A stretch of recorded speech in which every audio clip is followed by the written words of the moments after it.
After Mary was taken in Pennsylvania, her family was killed. I can remember my mother's words. My dear little Mary, your life, my child, I think will be spared, but we shall be tomahawked in this lonesome place. Be careful, and do not forget your English tongue.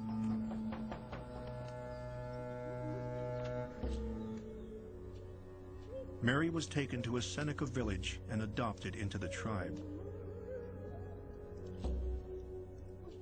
With the frontier in turmoil again, producing more stories like Mary's, pressure mounts on Jeffrey Amherst to do something.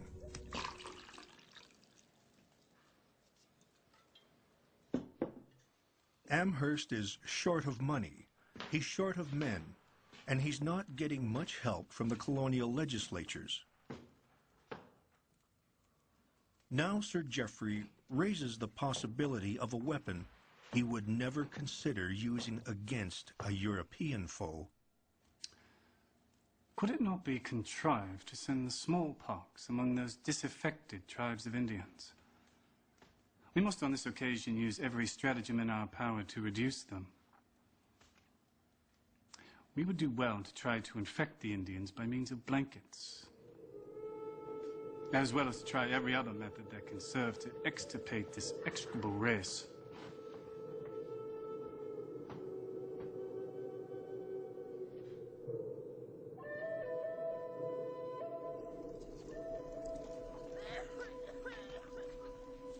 In fact, smallpox has already ravaged the Indians.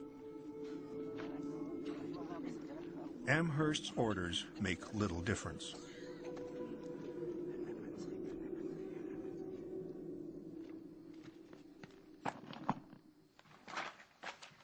Sir Geoffrey is unable to keep order. He is relieved of his command. On November 17th, 1763, Amherst heads home to England aboard a ship named the Weasel.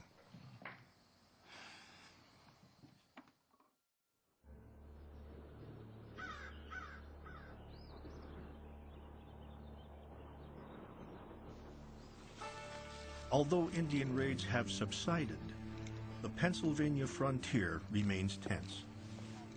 In early December, Matthew Smith and friends from Paxton, Pennsylvania, report an exaggerated rumor of hostile Indians nearby.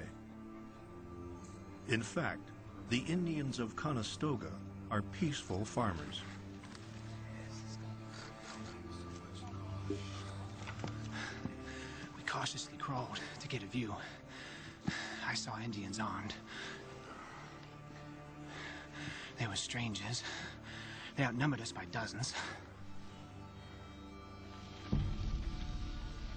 On December 14th, 50 armed vigilantes descend on Conestoga. Instead of dozens, only 6 Indians were in the camp.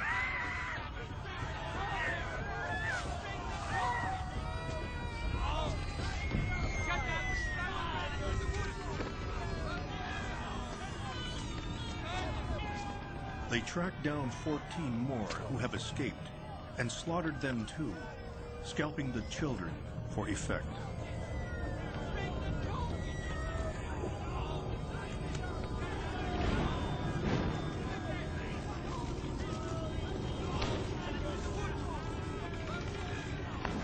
The Paxton boys spread the word that they intend to kill every Indian in Pennsylvania.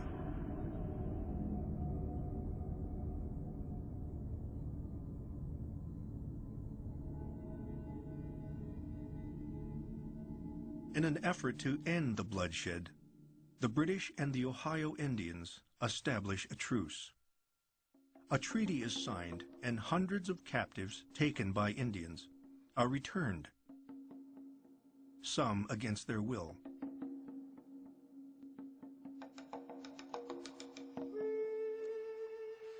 Many, like Mary Jemison, have adopted an Indian way of life.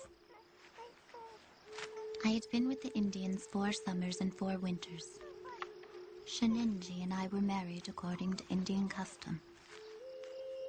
My anxiety to be set at liberty had almost subsided. To encourage the return of captives, the King of England offers a bounty.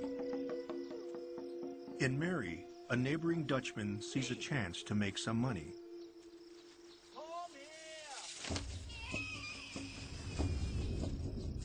I ran from him with all the speed I was mistress of and got home. The chiefs gave orders that I should not be taken without my consent, and that as it was my choice to stay, I should live amongst them, quietly and undisturbed. Mary Jemison lived as a Seneca for the rest of her life.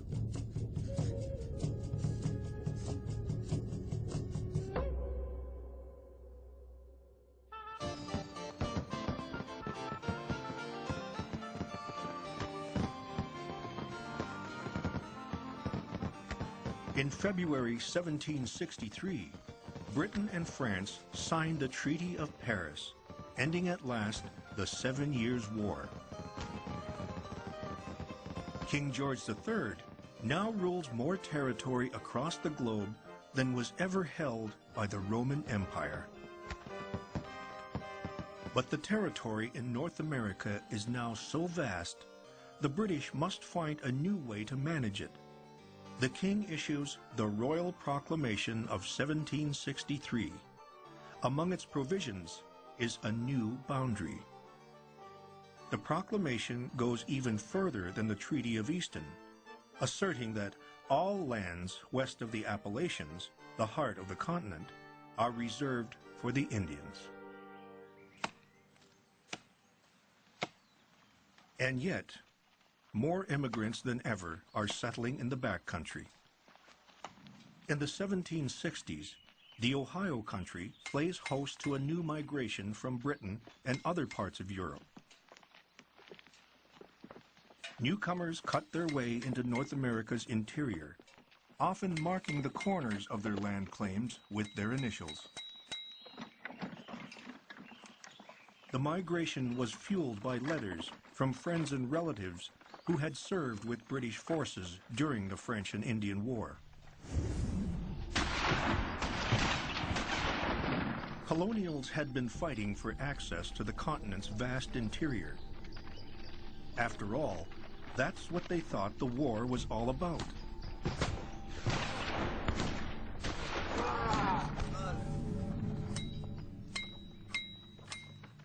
And now the king has declared the very land they are settling is off limits, reserved for Indians. And there was another source of tension: money. The war had doubled Britain's national debt. British taxpayers had long shouldered the burden. Now Parliament expected American colonists to pay their share.